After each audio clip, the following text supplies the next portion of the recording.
nouveau journal sur Moto TV. Voici le titre. Les massacres de Kiko de Butembo figurent parmi les centaines de crimes répertoriés dans le rapport Mapping des Nations Unies, dont on célèbre ce jeudi le 10e anniversaire de sa publication. En 1998, plus de 300 personnes ont été tuées, d'autres enterrées vivantes par des militaires des forces armées congolaises. Plus de 20 ans après, les victimes réclament toujours justice.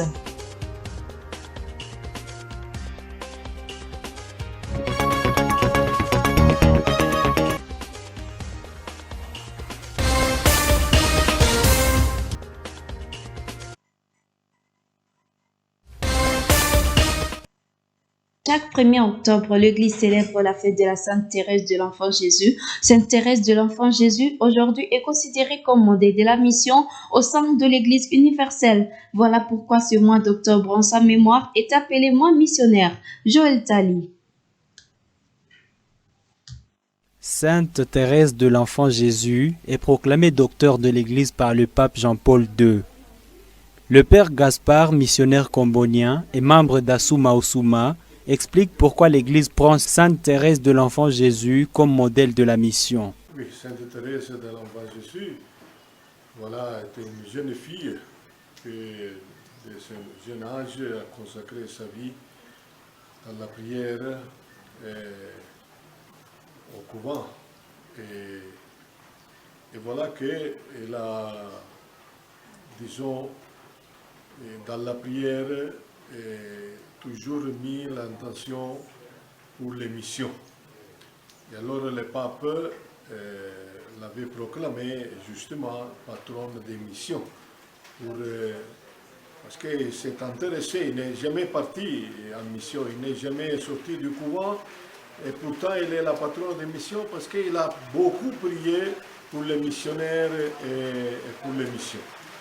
À l'occasion, le pape François appelle tous les baptisés de prendre conscience de la mission leur donnée par le Christ. Et aujourd'hui, nous célébrons voilà, le commencement du mois d'octobre, que c'est le mois missionnaire, et avec sa fête.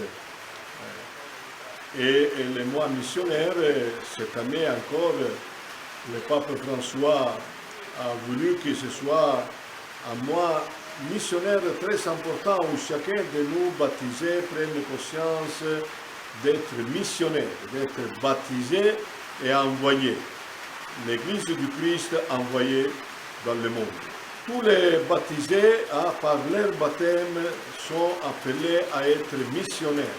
Voilà. Le baptême nous donne cette responsabilité. Comme nous dit Saint Paul, malheur à moi si je n'annonce pas l'Évangile. Ce n'est pas pour moi voilà, une option, mais c'est un devoir annoncer l'Évangile. Ce mois d'octobre est consacré à la mission. Ainsi, par ses actes et sa manière de vivre, chaque chrétien peut à son tour évangéliser les autres et accomplir la mission du Christ. Et comment faire pour faire rayonner la vision de l'archevêque Monseigneur Emmanuel Catalico? La question était au menu des échanges ce jeudi 1er octobre entre la Fondation Monseigneur Emmanuel Catalico et les membres du mouvement citoyen, ainsi qu'avec ceux du Bureau diocésain des œuvres médicales. Ces rencontres s'inscrivent dans les cadres de la semaine archevêque Catalico, suivant ces reportages. Dans l'avant-midi, ici, dans la salle flambeau de la cathédrale, une trentaine de membres des différents mouvements citoyens étaient réunis à l'appel de la Fondation Monseigneur Emmanuel Catalico pour discuter des stratégies à mettre en œuvre pour faire rayonner la vision du premier évêque noir du diocèse catholique de Butembo Beni. Nous avons ciblé aussi les mouvements citoyens parce qu'ils s'engagent pour le développement, pour les droits de l'homme. Ils mènent beaucoup d'actions dans notre société avec les mouvements citoyens. Nous avons toutes les églises confondues et tous les mouvements confondus. Et Monseigneur Catalico nous a enseigné l'unité. Donc là, nous sommes vraiment dans la vision de Monseigneur Emmanuel Catalico de montrer cette union. Et ensemble, nous pouvons, mais dans la dispersion, nous ne serons pas. Dans l'après-midi, les animateurs de la Fondation Monseigneur Emmanuel Catalico se sont rendus dans la salle du bureau diocésain des œuvres médicales Bédome pour une deuxième rencontre à l'intention des responsables de la santé dans les diocèses de Butembo-Beni. Ici, il a été question de discuter des réalisations du feu Monseigneur Emmanuel Catalico dans les domaines de la santé. Ces rencontres sont organisées en prévision de la célébration le 4 octobre prochain du 20e anniversaire de la naissance sociale de Monseigneur Emmanuel Catalico. Comme dit au sommaire, 1er octobre 2010, 1er octobre 2020, il y a exactement 10 ans depuis que les Nations Unies ont publié les rapports Mapping. Ce document inventorie une série de violations des droits de l'homme commis en RDC entre 1993 et 2003 par des groupes armés. Parmi ces centaines de crimes documentés figurent les massacres des Kikyo de Butembo. En 1998, plus de 300 personnes ont été tuées, d'autres enterrées vivants par des militaires qui campaient à la colline Kikyo. À l'occasion de l'anniversaire du rapport McPink, les survivants réclament justice et réparation. Grâce Kakoko nous fait le récit. Nous sommes à Furu, au quartier Congo Yassika. Séphorine a perdu son conjoint dans les massacres odieux perpétrés en 1998 par des militaires congolais dans plusieurs quartiers de la partie sud de Butembo. Plus de 20 ans après, Séphorine ne sait toujours pas où son mari a été enterré.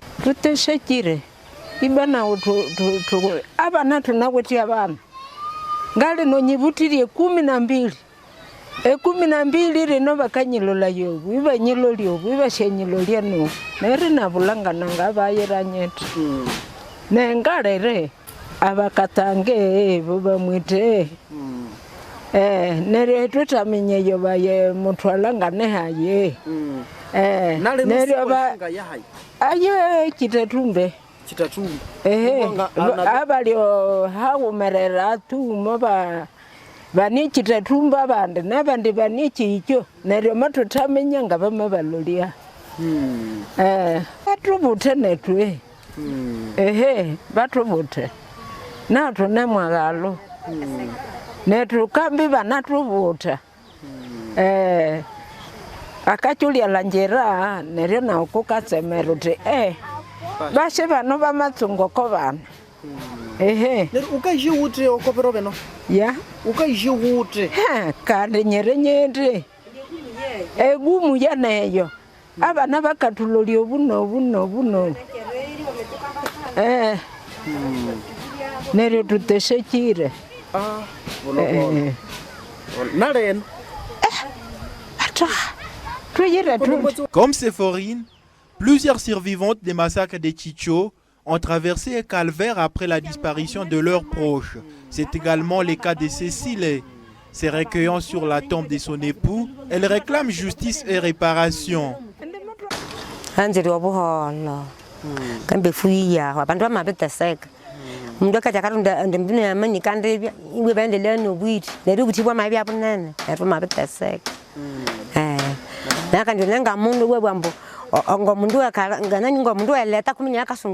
Haki yeo lakini bwa kandio shebu kwa buti bwa esho franga se wasirayi mwantamu kamba emwe 10 yewe bashaganirayo neregumu yereho yeyo nerwa abana ewabula ngukisomesha bawote wabula abana ngukira bawote neregumu yereho yeyo natuli mu magumu babiri taseka ebanye bakumbe bayiso bakwe basi kumbe baganyirwe Usibangayo mumulichi ache ibo muri cyakira batibwe kumbe bayesu bako erisa shiriwene no mushakulu uyu naye muba naye muba mwita no kunda chiko hali yakira cyumererecho D'après des sources citées par les auteurs du rapport Mapping, plus de 300 personnes ont péri dans les massacres des Chicho, certains mutilés, d'autres enterrés vivants dans des fosses communes. Malgré l'absence des moyens, les comités des victimes survivantes des massacres des Chicho tentent d'ériger à Butembo certains monuments pour saluer la mémoire des illustres disparus. C'est le cas ici au cimetière de Kitatumba, où avaient été ensevelis dans cette fosse commune plus de 150 civils, Léo Tsongo, qui coordonne le comité, dénonce l'impunité des auteurs bien connus. Il en appelle à l'institution des instances judiciaires spécialisées pour traiter ces dossiers de violations graves des droits de l'homme. Vous savez, comme ce sont des crimes contre l'humanité, ce que nous avions vécu ici à Butembo, et nous disons chaque jour que les rescapés sont debout pour réclamer la justice. Et il faut que la justice soit faite pour que ceux qui ont été tués ces jours-là, là où ils sont, se reposent à paix. Parce que maintenant, là où ils sont en train de se dire qu'il n'y a jamais eu de justice. Au Nord Kivu, plusieurs entités ont connu ce genre d'atrocités. Le rapport Mapping en a répertorié de centaines de crimes graves, mais 10 ans après sa publication, aucune action de justice, mais encore des réparations n'a été amorcée, ce qui inquiète les victimes. Sport, dans cette édition, les championnats de football junior du groupement sportif de Mahamba se poursuivent ce jeudi 1er octobre. Une seule rencontre a vécu ce jour, au cours de laquelle Base Sport et Léopard se sont séparés sur la note paritaire d'un but partout. Le président de cette organisation s'est dit satisfait du beau déroulement de cette compétition. Joël Tali nous fait les reportages. Le score est resté vierge au cours de cette rencontre serrée entre les parties durant toute la première mi-temps. Malgré certaines tentatives des Roses, la manche est demeurée sans la moindre marque jusqu'à la 75e minute, heure d'ouverture de score par l'Onada pour Base Sport. Ce n'est qu'à la 88e minute de jeu que Dimanche fera trembler les filets de Base pour revenir au score. Un but partout dans cette première journée de la poule C. Le président de cette organisation se réjouit du bon déroulement de cette compétition. Le championnat est en train de se donner très bien avec mais nous avons discuté des équipes qui ne pas encore payées. Ce vendredi 2 octobre, 2 matchs sont au rendez-vous. À 14h, FC Soleil est en train de défier les cadets Horizon. À 16h, FC Tonaldo croisera le fer avec 11 Sports. Débutée mardi 29 septembre dernier, cette phase de poule ira jusqu'au 8 octobre sauf changement. Et le mercredi 9 octobre, débuteront les rencontres des quarts de finale.